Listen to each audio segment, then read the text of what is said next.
আসসালামু আলাইকুম। প্রিয় দর্শক শ্রোতা, চ্যানেল আই অনলাইন ভার্সন থেকে নিউজ পাঠ করছি। প্রাথমিক শিক্ষায় চালু হচ্ছে বৃত্তি।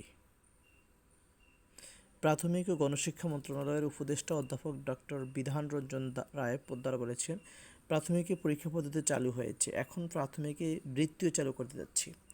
আমাদের টার্গেট হলো ন্যূনতম সাক্ষরতা। শিশুরা মাতৃভাষা সাবলীলভাবে বলতে পারবে, পড়তে পারবে, লিখতে পারবে, গাণিতিক বিষয়ে সাক্ষরতা অর্জন করবে। যদি শিশুরা সেগুলো পারে তাহলে বলবো আমরা লক্ষ্য অর্জন করতে সক্ষম হয়েছি।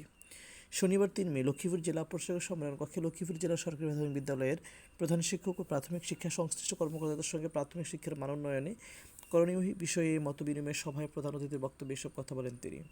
উপদেষ্টা বলেন, শিশুদের শিক্ষা দেওয়ার বিষয়টি সাধারণভাবে বোঝা যায়, এটি একটি সহজ কাজ। আমি বলবো এটি একটি গুরুত্বপূর্ণ কাজ। শিক্ষকরা দায়িত্ব পালন করেছেন সমাজের জন্য, জাতির জন্য। একজন শিশুকে জীবনের চলার দিকটি করে দিচ্ছে শিক্ষক। তিনি বলেন, এক্ষেত্রে শিক্ষকদের ভূমিকা গুরুত্বপূর্ণ। প্রধান শিক্ষক টিম লিডার হিসেবে দায়িত্ব পালন করেন। আমরা চাই প্রধান শিক্ষকের নেতৃত্বে প্রাথমিক বিদ্যালয় পরিচালিত হোক। প্রধান শিক্ষক অন্যান্য শিক্ষকদের নিয়ে টিম ওয়ার্ক করবেন। প্রধান শিক্ষক ভালো হলে স্কুল খুব ভালো চলবে। অবকাঠামো নির্মাণের বিষয়ে বলেন, পরিকল্পনায় কিছু সমস্যা রয়েছে, তবে অনেক ক্ষেত্রে অগ্রগতি হয়েছে, চোখে পড়ার মতো। প্রাথমিক পরীক্ষা পদ্ধতি চালু হয়েছে, বৃত্তিও চালু করে যাচ্ছি। মৌলিক শিক্ষার পাশাপাশি কারিকুলাম অ্যাক্টিভিটিস যেমন বিতর্ক প্রতিযোগিতা, দেয়ালিকা উৎসব, চিত্রাঙ্কন প্রতিযোগিতা সহ বিভিন্ন প্রতিযোগিতার আয়োজন করা হচ্ছে বলে জানান তিনি।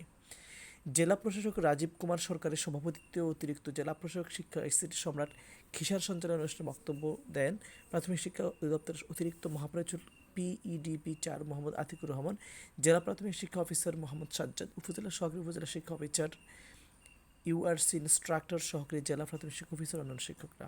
আসসালামু আলাইকুম।